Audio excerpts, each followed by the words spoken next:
नमस्कार, आप देख रहे हैं सशक्त भारत लाइव। मैं धीरज सिंह चौहान। हम आ चुके हैं बाढ़ प्रखंड के बाढ़ अनुमंडल के अलखनाथ घाट, जहां पे मैं कुछ ही दिन पहले यहां की दुर्दशा को मैंने आप लोगों के सामने रखा था, क्योंकि मैं बता दूं कि यहां की जो गंदगी और यहां की जो व्यवस्था थी, इसके जैसे ही इसके बारे में हमने चलाया और नगर परिषद और प्रशासन से जब इसकी बात किया था तो उन्होंने स्पष्ट तौर पे कह दिया था।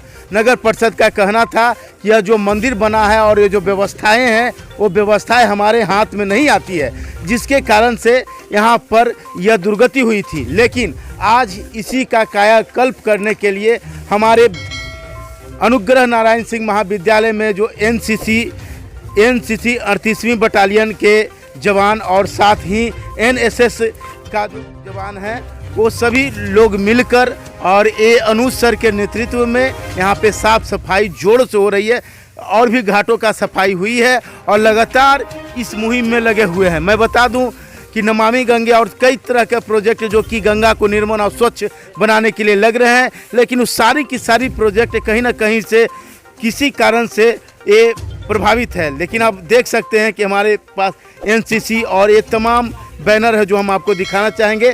आज का जो कार्यक्रम है मुख्य रूप से यह पुनीत सागर अभियान के तहत ये गंगा सफाई और घाटों की सफाई की जा रही है। हम इसी बीच में एक सर से बात करना चाहेंगे।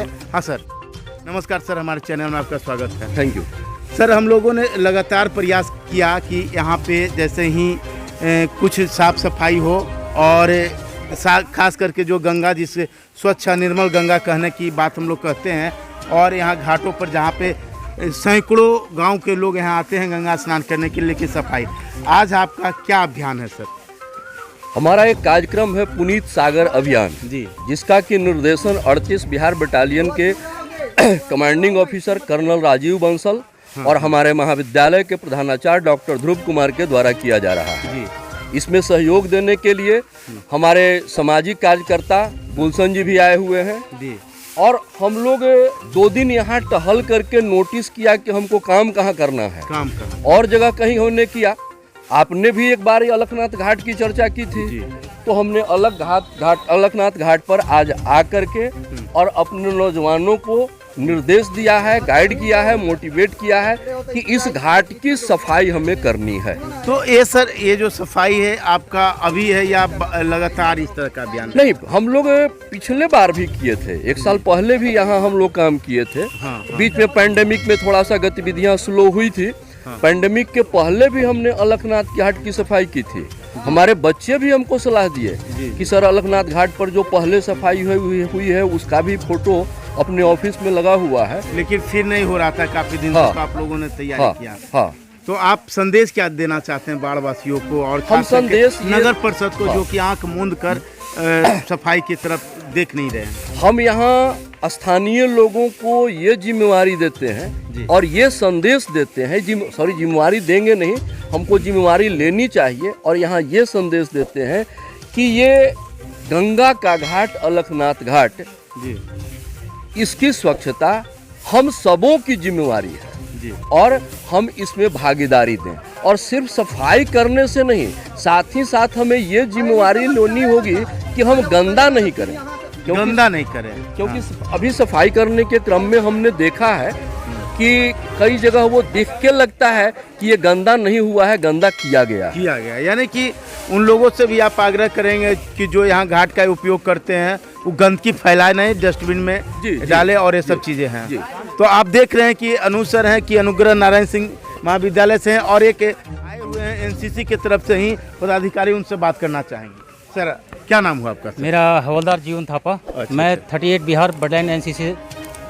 आज का क्या कार्यक्रम आपको लग रहा है कि इस जो कार्यक्रम है बृहद पैमाने पे आप गंगे घाटों की सफाई के पीछे लग रहे हैं? इसमें आम नागरिकों को जागरूक करना है। ये कहते हैं जो हमारे तालाब हैं, नदी नाले हैं, और कहते हैं इनके अंदर ये भावना जगानी है कि इसको शुद्ध रखना है, साफ सफाई का। कहाँ से हैं आप? मैं उत्तराखंड से जी। हाँ जी। तो इनमें ये लोगों में एक जन चेतना जगा रहे हैं हम कैडेटों के माध्यम से, और जो हमारे जो एनओ सर हैं साहब हैं और 38 बिहार बटालियन एनसीसी की तरफ से लोगों के अंदर एक जागरूक चेतना जगा रहे हैं कि ये हमारे जो नदी तालाब हैं इनका स्वच्छ रखना है, इनको एकदम साफ सफाई करना है। जी। तो आप देख रहे हैं कि यहाँ के जो पदाधिकारी हैं वो भी सक्रिय हैं और कहीं ना कहीं से यह उत्तराखंड से चल के आए हैं और आने के बाद ये एक रिया, आपको इस तरह का जो गंगा सफाई और इस तरह के सामाजिक एक्टिविटी में आपको भाग लेना कैसा महसूस होता है? बहुत अच्छा लग रहा है। अच्छा लगता है। आपको क्या लगता है कि जो आप सफाई करने से लोगों में क्या संदेश जाएगा? लोगों में यही संदेश जाएगा कि जैसा हम भी कर रहे हैं वो भी आके करेंगे। वो भी करेंगे या खुद पहले अपना भी साफ करें, है ना? हाँ। तो आप देख रहे हैं कि यहाँ की जो कुछ वॉलंटियर हैं वो लगातार लगे हुए हैं। क्या नाम है आपका सर? सर्जन दिवेश कुमार। उमेश जी, इस तरह का जो साफ सफाई या जो समाज में एक्टिव होने वाली चीज़ों को ऊपर आप लगातार लगे हुए रहते हैं, तो इससे क्या लग रहा है आप लोग को कि क्या एनसीसी के द्वारा जो सिखाई जा रही है देश सेवा की बातें, उससे आप पे कितना प्रभाव डाल रहा है? इससे हमें बहुत आगे तक प्रभाव जा रहा है। अच्छा लग रहा है ना? अच्छा, बहुत अच्छा लग रहा है। अच्छा लग रहा है साफ सफाई करके। ऐसा तो नहीं लग रहा कि गंदगी है तो कूड़ा करकट उठाना हमारा मतलब नहीं, ऐसा कोई अति नहीं लग रहा। आपके ऊपर प्रेशर होता है या आप शौक से करते हैं? कोई प्रेशर, हम अपना शौक से किया जाता है। शौक से करते हैं। तो आप देख रहे हैं कि जो हमारे बीच में जो भी हैं एनएसएस का है या एनसीसी के हैं, सभी लोगों का ये कहना है कि हम जो भी काम कर रहे हैं दिल से काम कर रहे हैं। इसी दौरान में जो व्यवस्थाएं हैं जो इस अनुसार से हम करते हैं। हम और उन घाटों पे ले चलेंगे जहाँ पे इनके द्वारा सफाई की। अभी हम लोग कुछ दिन पहले आए थे तो इसी घाटों पे जिस घाट की अभी सफाई एनसीसी के द्वारा और एनएसएस के द्वारा कराई गई है, यह घाट काफ़ी गंदा और काफ़ी गंदी मैली कही जा सकती थी और उस स्थिति में थी, लेकिन आज जिस तरह से सफाई हुआ है उस तरह से काफ़ी अच्छा है। हम यहाँ के आसपास के लोगों से भी इसके बारे में बात करना चाहेंगे कि आखिर ये हुआ या क्या है। क्या नाम है सर? उत्तम सिंह सर। सर उत्तम सिंह जी, आप तो लगता है सुबह से ही है शायद? सुबह से 3-4 घंटे हो गए। 3-4 घंटा। 4 घंटा पहले यहाँ का क्या नज़ारा था? बहुत ही कंडीशन ख़राब थी सर, यहाँ की बहुत ही गंदी पड़ी हुई थी। जो एनसीसी कैडेट्स आए हुए हैं उन्होंने क्लियर करी, झाड़ू। यानी कि जो यहाँ पे काफ़ी गंदगी थी तो उस समय आपको लगता भी होगा कि मंदिर है यहाँ पे, मुंडन और शादी विवाह का भी फंक्शन चलता होगा तो लोगों को बड़ा नेगेटिव प्रभाव पड़ता होगा, लेकिन आज जो सफाई हुआ इससे आपको कैसा महसूस? बहुत अच्छा लग रहा है सर, बहुत ज़्यादा बढ़िया लग रहा है। फिलहाल जब मैं आया था यहाँ पे बहुत ज़्यादा फिलहाल गंदगी थी और मैं यहाँ पर भी थोड़ा स्नान भी किया था। यहाँ पे फर्स्ट में आगरा का रहने वाला हूँ। मैं यहाँ पर आया तो मैं देखा काफ़ी गंदी जगह थी, तो यहाँ पे जब कैडेट्स आए थे उन्होंने झाड़ू मारा यहाँ पे, बहुत ही अच्छा लगा मेरे को। उनसे बात भी करी और बहुत ही मेरे को अच्छा फीलिंग हुआ। देख सकते हैं कि जो बाहर से आए हुए लोग भी कहते हैं। एक सामाजिक कार्यकर्ता हमारे बीच हैं सुधीर कुमार गुलशन जी, जिन्होंने काफ़ी प्रयास किया है और बाढ़ को एक अच्छा बाढ़ बनाने के पीछे इनसे बात करेंगे। सर हमारे चैनल में आपका स्वागत है जी। बहुत बहुत धन्यवाद। सर एक चीज़ बातें हैं कि एनएसएस और एनसीसी के द्वारा तो कराई ही जा रही है, लेकिन सबसे बड़ी बात निकल के सामने आती है कि आप ना एनसीसी में हैं ना एनएसएस में हैं जी। लेकिन उसके बावजूद भी आप बाढ़ के लिए सक्रिय रह रहे हैं। क्या वजह है सर आपका? देखिए, गंगा जैसे हमारी जननी हमारी माता है, उसी तरह से गंगा का भी अपना महत्व है।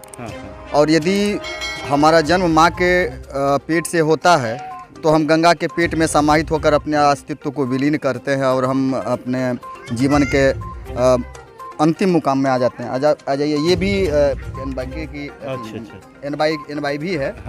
एनवाईके की।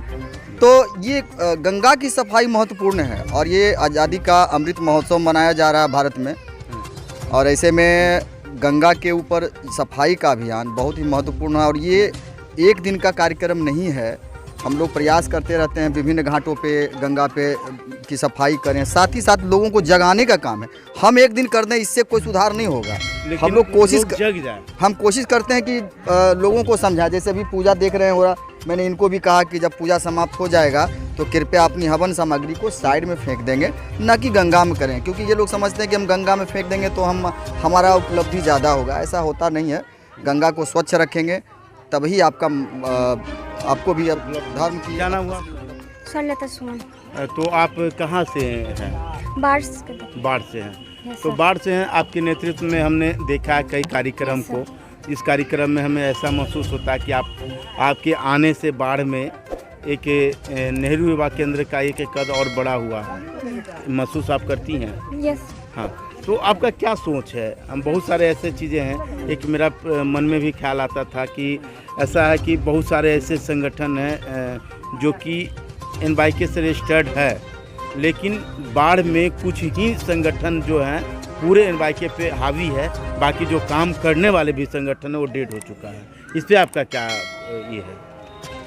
सर मतलब हम लोग कर ही रहे हैं लेकिन वो हाँ जी सर, मतलब छोटा छोटा ही काम करके ना होता है सर। हाँ, हम लोग जैसे जी कर बोलिए। रहे हैं वही मतलब इसके लिए आप अपने ऊपर सीनियर पदाधिकारी तक ये मैसेज पहुंचाने का काम करेंगे कि बहुत सारे ऐसे संगठन हैं मेरे जानतब में जो कि काम विगत कई वर्षों से कर रहा है, लेकिन आज तक उसको पूछने वाला कोई नहीं है और कुछ